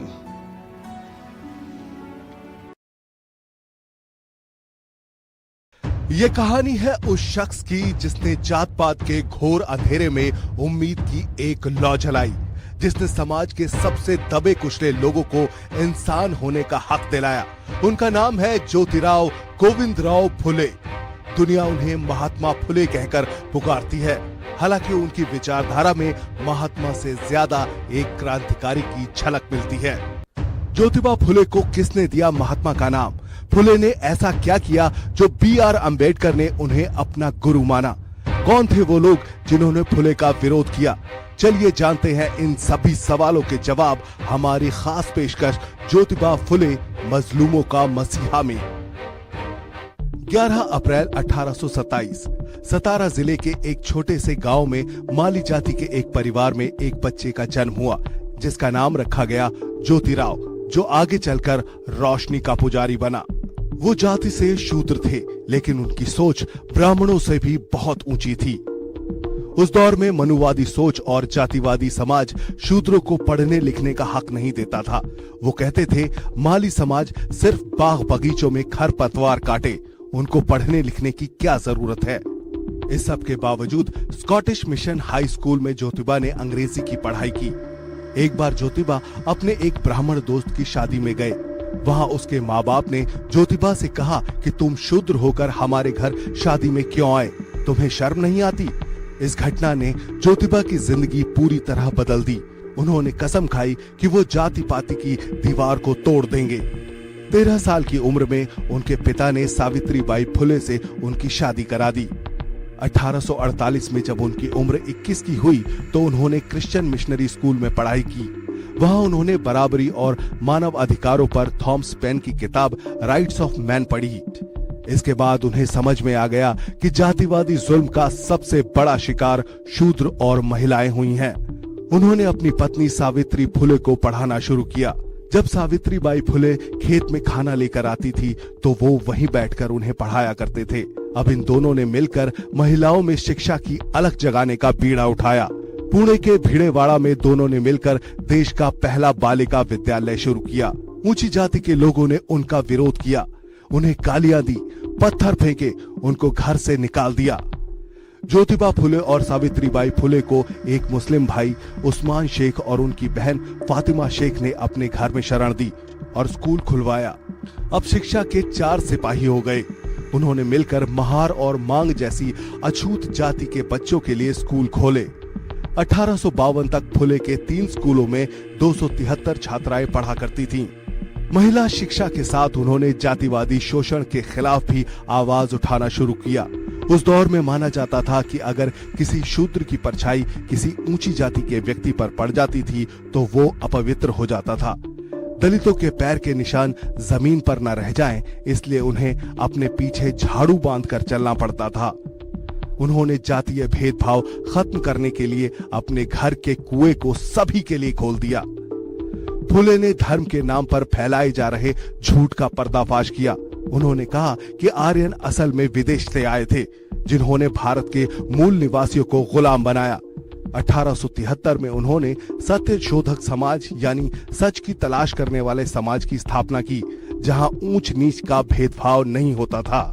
फुले ने दास्ता पर गुलामगिरी और किसानों पर होने वाले शोषण पर श्वेत कार्याचा आसूड़ जैसी कालजयी किताबें लिखी। 1882 में शिक्षा आयोग के सामने उन्होंने हर गांव में स्कूल खोलने का प्रस्ताव दिया और कहा कि हर हाथ में किताब होनी चाहिए और सबको इज्जत से जीने का अधिकार मिलना चाहिए। समाज को बदलने की उनकी सोच को देखते हुए 1888 में मुंबई में एक कार्यक्रम में समाज सेवी विट्ठल राव कृष्ण जी ने उन्हें महात्मा की उपाधि से नवाजा। इसी साल दुर्भाग्य से उन्हें पैरालिसिस अटैक हुआ और वो लकवाग्रस्त हो गए। 1890 में उन्होंने दुनिया को अलविदा कह दिया। वो तो चले गए, लेकिन उनका सत्य शोधक समाज का सपना आज भी जिंदा है। भारत माँ के ऐसे सपूत को हम कोटि कोटि नमन करते हैं। अगर आप भी ज्योतिबा की मशाल को आगे बढ़ाना चाहते हैं तो इस वीडियो को जरूर शेयर करें और कमेंट में लिखें जय महात्मा फुले, क्योंकि असमानता और जातिवाद के खिलाफ लड़ाई आज भी जारी है। जब अन्याय और भेदभाव समाज की जड़ों में घर कर जाए, तब एक आवाज उठती है जो सदियों की चुप्पी को तोड़ देती है। ये कहानी है उस महान व्यक्तित्व की जिन्होंने न केवल भारत के संविधान का निर्माण किया, बल्कि करोड़ों वंचितों को अधिकारों की रोशनी दी। ये कहानी है डॉक्टर भीमराव अंबेडकर की। लेकिन सबसे ज्यादा पढ़े लिखे होने के बावजूद B.R. अंबेडकर भारत के पहले प्रधानमंत्री क्यों नहीं बन पाए? गांधी के साथ उनके क्या मतभेद थे? गांधी को महात्मा क्यों नहीं बुलाते थे अंबेडकर? बाबा साहेब ने हिंदू धर्म क्यों छोड़ा और क्यों बौद्ध धर्म की दीक्षा ली? चलिए तलाशते हैं इन सभी सवालों के जवाब। देखिए हमारी खास पेशकश, Baba Saheb Ambedkar, the ultimate liberator. 14 अप्रैल 1991 को मध्य प्रदेश के महू में जन्मे भीमराव अंबेडकर का जीवन संघर्ष, शिक्षा और सामाजिक न्याय का प्रतीक है। उन्होंने दिखाया कि कलम तलवार से भी अधिक शक्तिशाली हो सकती है। अंबेडकर का जन्म महार जाति में हुआ था, जिसे अछूत माना जाता था। बचपन में ही उन्होंने जातिगत भेदभाव और सामाजिक बहिष्कार का सामना किया। स्कूल में उन्हें अलग बिठाया जाता था। पानी पीने के लिए दूसरों की मदद लेनी पड़ती थी, लेकिन शिक्षा के प्रति उनकी लगन ने उन्हें इन बाधाओं से लड़ने की ताकत दी।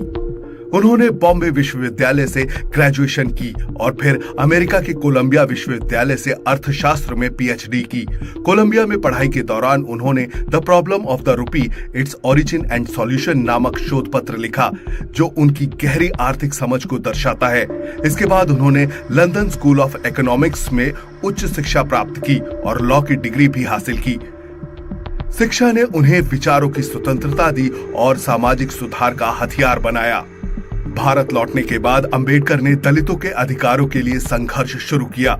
1927 में उन्होंने महाड़ सत्याग्रह का नेतृत्व किया, जहां उन्होंने छुआछूत के खिलाफ लड़ाई लड़ी और दलितों को सार्वजनिक जल स्रोतों जैसे नदी और तालाब तक पहुंच का अधिकार दिलाने की मांग की।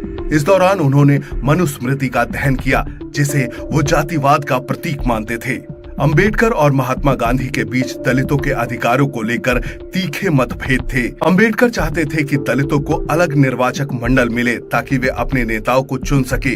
गांधी जी इसका विरोध करते थे, क्योंकि उन्हें डर था इससे हिंदू समाज में और विभाजन हो जाएगा। 1932 में पूना पैक्ट के जरिए एक समझौता हुआ, जिसमें दलितों को आरक्षित सीटें दी गई। लेकिन अंबेडकर इसे दलितों के लिए एक मजबूरी भरा समझौता मानते थे, न कि पूर्ण विजय। 1947 में स्वतंत्रता के बाद डॉक्टर अंबेडकर को भारत के संविधान मसौदा समिति का अध्यक्ष बनाया गया। उन्होंने एक ऐसा संविधान तैयार किया जिसमें समानता, स्वतंत्रता, धर्मनिरपेक्षता और सामाजिक न्याय के सिद्धांतों को प्रमुखता दी गई। उन्होंने महिलाओं के अधिकारों, श्रमिकों के अधिकारों और पिछड़े वर्गों के लिए आरक्षण सुनिश्चित किया। उनका दृष्टिकोण आधुनिक, प्रगतिशील और न्यायपूर्ण भारत के निर्माण की नींव बना। आगे आने वाले सालों में अंबेडकर ने महसूस किया कि हिंदू धर्म में जाति व्यवस्था कभी दलितों को बराबरी का दर्जा नहीं दे सकती है। उन्होंने कहा कि मैं हिंदू के रूप में पैदा जरूर हुआ हूं, लेकिन हिंदू के रूप में मरूंगा नहीं। 14 अक्टूबर 1956 को नागपुर में उन्होंने बौद्ध धर्म को स्वीकार किया और लाखों अनुयायियों के साथ नई राह पर चले। बौद्ध धर्म ने उन्हें समानता और करुणा का संदेश दिया, जो उनके विचारों के अनुरूप था। इससे उन्होंने नई सामाजिक क्रांति की शुरुआत की, जिसे धम्म चक्र प्रवर्तन कहा गया।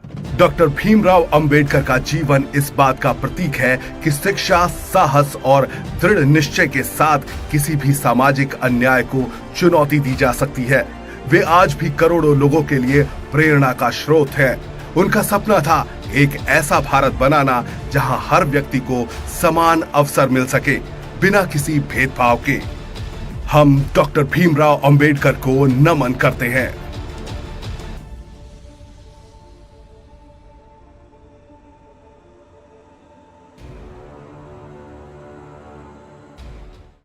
बच्चों, आज हम आपके लिए लेकर आए हैं भारत माता के उस सपूत की कहानी जिसने अंग्रेजों के खिलाफ ऐलान जंग किया और आजाद हिंद फौज बनाकर अंग्रेजों के दांत खट्टे कर दिए। सुभाष चंद्र बोस ने भारत की जनता को गुलामी की बेड़ियों से आजाद कराने के लिए नारा दिया, तुम मुझे खून दो, मैं तुम्हें आजादी दूंगा। उन्होंने कहा कि हमें अंग्रेजों से आजादी मांगनी नहीं चाहिए, बल्कि छीन लेनी चाहिए। लेकिन सुभाष चंद्र बोस को अंग्रेजों के खिलाफ हल्ला बोलने की प्रेरणा कहां से मिली? इसके पीछे एक बहुत दिलचस्प कहानी है। सुभाष चंद्र बोस जब छोटे थे तो वो भारत के लोगों पर अंग्रेजों के जुल्म को देखकर बहुत दुखी होते थे। वो सोचते थे अंग्रेज भारत के लोगों पर इतना अत्याचार क्यों करते हैं। वो हमेशा सोच में रहते थे कि अंग्रेजों को भारत से कैसे भगाया जाए। उन्हें किसी ने बताया कि कोई महान व्यक्ति ही भारत को आजाद कराएगा। उन्होंने अपने दोस्तों से पूछा कि महान बनने के लिए क्या करना होगा, तो उन्होंने कहा कि कठोर तप करना पड़ता है, जमीन पर सोना पड़ता है, कई दिन भूखे रहना पड़ता है और दुख और यातना